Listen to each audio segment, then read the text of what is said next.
អត់ស្អាតអត់ថ្លៃមិនបានបងដោយសារតែ model Pulsar 408នេះណាគឺជា model ថ្មីស្រាងហ្មងដែលទើបតែនាំចូលនៅក្នុងប្រទេសកម្ពុជាយើងណាហើយប្លែកមិនប្លែកថងណាដោយសារតែ model នេះគឺជាប្រភេទកូដកាត់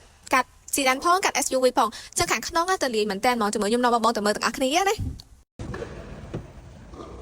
នេះ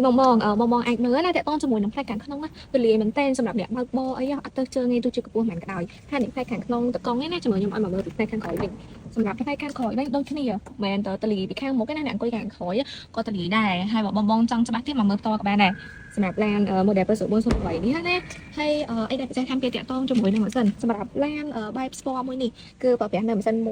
1.6 ហើយអាចផលិតកម្លាំងសេះបានរហូតដល់ទៅ218 horsepower ណាហើយកម្លាំងរមូរវិញបានដល់300 Newton អញ្ចឹងគឺជាន់ស្ទុះដូចឡាន Sport ឡានប៉ុណ្ណាបងបើសិនជាអ្នកដែលគាត់ស្រឡាញ់ឡានប្រភេទបែបហ្នឹងណាគឺត្រូវមែនតែម្ដងចឹងសម្រាប់បងដែលគាត់មានចង្អុលអីបន្ថែមអាច comment នៅក្នុងវីដេអូនេះបានឬក៏ឆាតសួរខ្ញុំបន្តតាមរយៈ page ឬក៏លេខទូរស័ព្ទខ្ញុំបង្ហាញនៅខាងលើវីដេអូនេះហ្មងក៏បានដែរអរគុណ